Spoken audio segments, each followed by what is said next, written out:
باللہ من الشیطان الرجیم بسم اللہ الرحمن الرحیم السلام علیکم ورحمۃ اللہ وبرکاتہ۔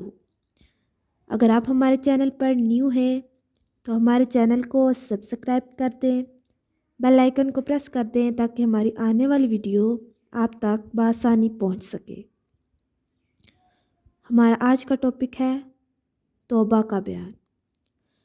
حضرت ابو ہریرہ رضی اللہ تعالی عنہ سے روایت ہے، فرماتے ہیں میں نے رسول اللہ صلی اللہ علیہ وآلہ وسلم کو فرماتے ہوئے سنا، اللہ کی قسم میں دن میں 70 بار سے بھی زیادہ اللہ تعالی عز و جل سے بخشش مانگتا اور توبہ کرتا ہوں۔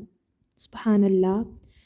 حضرت اغر بن یسار مزنی رضی اللہ تعالی عنہ سے روایت ہے، رسول اللہ صلی اللہ علیہ وآلہ وسلم نے فرمایا، اے لوگو، اللہ تعالیٰ کی طرف توبہ کرو اور اس سے بخشش مانگو، میں دن میں 100 مرتبہ توبہ کرتا ہوں۔ سبحان اللہ۔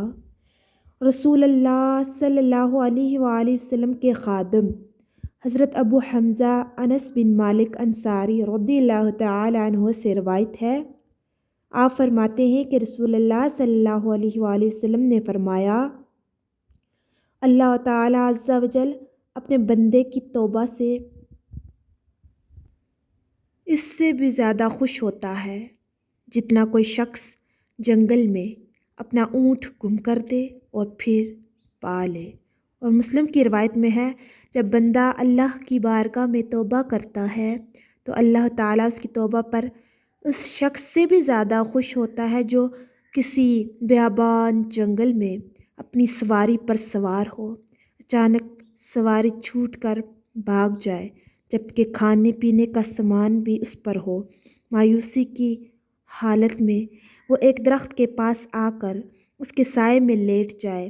اسی حالت مایوسی میں کیا دیکھتا ہے کہ سواری اس کے پاس کھڑی ہے۔ وہ اس کی مہار پکڑ کر انتہائی حالت مسرت میں کہہ دے، اے اللہ، تو میرا بندہ اور میں تیرا رب ہوں، یعنی انتہائی خوشی میں وہ بھول جائے کہ وہ کیا بول رہا ہے۔ حضرت ابو موسیٰ عبداللہ بن قیس اشعری رضی اللہ تعالی عنہ سے روایت ہے کہ نبی کریم صلی اللہ علیہ وآلہ وسلم نے فرمایا، اللہ عز و جل ہر رات اپنا دست رحمت پھیلاتا ہے تاکہ دن کو گناہ کرنے والے توبہ کرے، اور دن کو دست رحمت پھیلاتا ہے تاکہ رات کے گناہ گار اس کے سامنے توبہ کرے۔ یہ سلسلہ سورج کے مغرب سے طلوع ہونے تک جاری رہے گا۔ سبحان اللہ۔ اللہ تعالیٰ سے دعا ہے کہ اللہ تعالیٰ ہمیں توبہ کرنے والا بنائے، آمین ثم آمین۔ اگر آپ کو ہماری ویڈیو اچھی لگے لائک اور شیئر کر دے۔ اپنا بہت خیال رکھیے گا اور دعاؤں میں یاد رکھیے گا۔ تب تک کے لیے اللہ حافظ۔